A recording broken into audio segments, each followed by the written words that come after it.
Several years ago, I walked a handful of blocks of the street from my partner's house to a convenience store to buy something to drink. It was about 11 p.m., and I was trying to slide in there before the store closed. To set the scene, we lived in a transitory neighborhood that was chock full of abandoned houses and crime, with a few occupied residents and businesses scattered about. There were 0 streetlights or illumination. Envision a more compact version of the type of Detroit neighborhood exemplified in the movie Barbarian, and you won't be far off the mark. Looking back, the nighttime excursions to the store or from my place to his were absolutely idiotic on my part, but after living in that environment for years, you just become accustomed to it. Anyway, it was one of my many foolhardy nighttime store trips. My partner, by then, would ask me not to do it, but I just ignored that. I wanted my drink. So dumb of me. I got the few blocks up the street in the usual darkness, got my drink, and left the store to head back. Outside the store, a guy was standing near the trash can, hassling everyone who came out, asking for money, cigarettes, etc. I told him I didn't have anything and started across the parking lot and head back. But this guy sprang after me like a freaking rabbit and grabbed a hold of my arm. He starts aggressively demanding that I go to a party with him and trying to steer me down the pitch-black side street just beside the convenience store. He was probably 6'7", crazy tall and super thin, with dreads all in his face, making it hard to even see what he looked like. His fingers bit into my arm and felt like they pinched a nerve. My heart starts pounding like crazy right away. I was used to brushing off this type of behavior, having lived in that neighborhood for several years by then, but this was way more aggressive than anything I'd faced so far. I shook my arm out of his grasp, told him I was heading to my boyfriend's place, and it was only a few blocks down the street. He was waiting for me, said sorry in an attempt to placate him, and took off speed walking down the street at top speed. He called after me several times, and then I heard his quick footsteps as he decided to follow me down the street. By then, I could feel my heartbeat in my eyeballs. My mouth had gone cotton dry, and I was almost hyperventilating with fear, trying to stay quiet so this asshole wouldn't hear me. I had this feeling that to show fear or look back at him would cause him to react violently right away, so I just put on a burst of speed and tried to outwalk him. However, my 5'5" legs were no match for his crazy long stride, and I could hear little pieces of rock and concrete crunching under his feet as he closed in on me. I literally felt like my heart would leap out of my chest or explode from fear. I tried to walk even faster, but I could hear the guy right behind me. I could hear his breath in my ear, and I got this overwhelming feeling that he was going to grab me at any second, maybe with a weapon, and try to force me to walk wherever he wanted me to. The neighborhood is pitch black, and there is no real through traffic, not at night. If he wanted to force me to go with him, I'd be powerless, save for trying to run from him. But with his height advantage, I knew he'd catch me fast. Then I could finally see my boyfriend's driveway, and him standing at the end of it, waiting for me. He had a terrible feeling and already worried constantly about me walking at night, so he'd come outside to wait for me. I saw that he had his crowbar in one hand, his usual defense weapon kept near the front door. And then my nerve broke, and I started sprinting towards him, and the tall dude behind me started to run after me. I reached the place where my boyfriend stood, and I squeaked out, "Help!" or something like that, dove behind him, and cowered, waiting for the tall dude to pull out a gun and shoot us both, or start struggling with my boyfriend. It didn't happen. He gets right up in my boyfriend's face, standing way too close to him, and asks for a light. My boyfriend gives him one, holding the crowbar aloft in the other hand so that it was very visible. Then I grabbed a hold of him and yanked him into the house, locking the door and absolutely losing it, sobbing and freaking out while trying to choke out what happened. My boyfriend goes looking from the windows and sees him kind of standing around, and then, leaving. He saw him here and there for months afterwards, up at the store or walking up and down the street. Unsurprisingly, I'm sure, I never took another nighttime walk. I still, sometimes, have nightmares about it.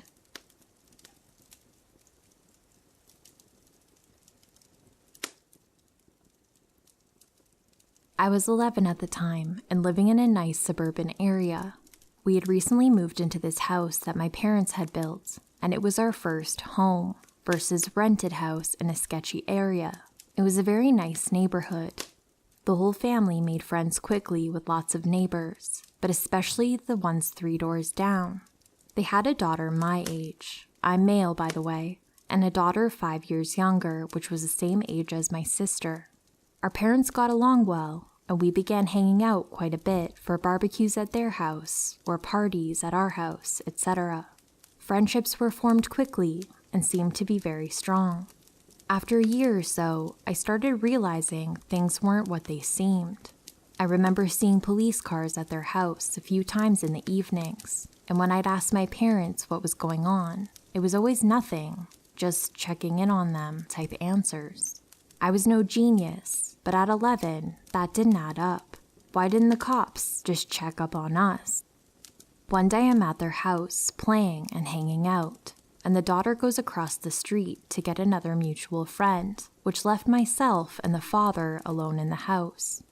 This was really no big deal, as it had happened before, but then he approached me and just seemed off. I still don't know what made me feel this way, but I was very uncomfortable and started thinking about leaving. About 5 minutes later, he tells me he has something cool to show me. I don't remember what it was, but I think it was something about baseball cards, which I was very fond of. I excitedly started following him. He pulled the attic ladder down and asked me to follow him, which I did without hesitation at first.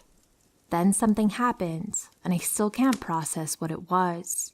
He was ahead of me on the ladder, and when he looked back to help me into the attic, there was something off, something about his eyes, his face, his grin. It wasn't right. It looked evil.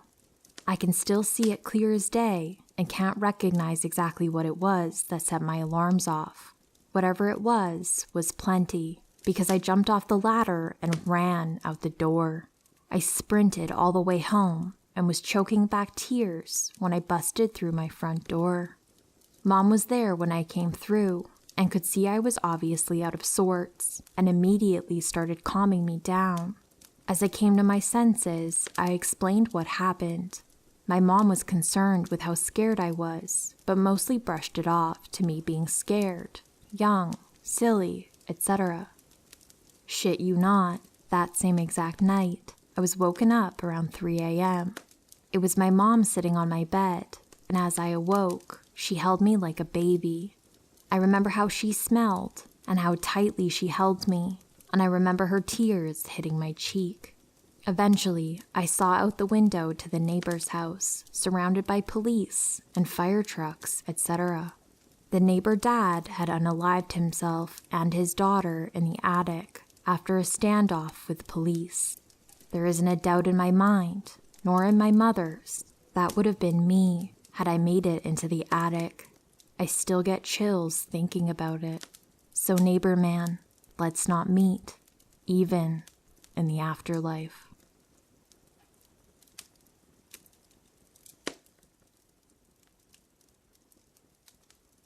So this happened to me in 2009. I was 22 at the time, but I'm very short and often mistaken for a young teen.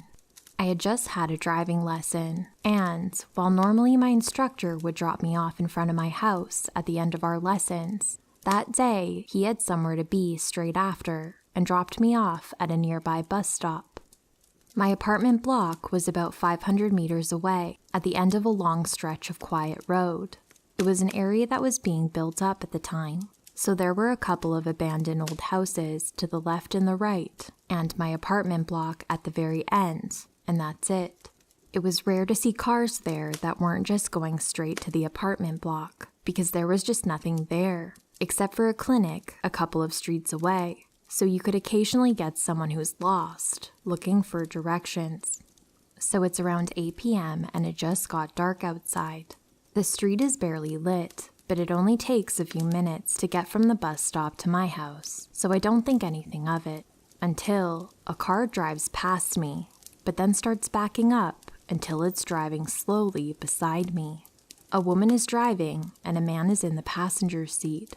I sort of slow down, thinking they're going to ask me for directions to the clinic. The woman asks, "Do you live here?" So now I'm thinking they definitely want directions, and I stop and say, "Yes." But then she says, "We are the police and we're gonna take you home." Mind you, this is a totally normal vehicle. These people aren't in uniform or look in any way official. I'm incredulous, literally so stunned. All I can say is something like, "You're taking the piss," not an English-speaking country. Immediately, I'm thinking these people think I'm like 10 and they're trying to kidnap me. The woman is starting to get agitated and keeps repeating, "You have to respect the police. Get in the car and we will take you home." I am so shocked. I'm like, "How dare you?" Partly offended that someone would think people are stupid enough to fall for this. At this point, the car is stopped and I see the woman moving to open the door, so I burst into the fastest sprint of my life while fumbling with my phone to call my mom, screaming before I'd even got to the block, "Buzz me in, I'm in danger." My dad went out to look for them immediately after, but the car was nowhere in the area. He informed the police, but nothing ever came of it. I've always been super creeped out by this story and often find myself wondering what their intentions were. Glad the story has now found its home.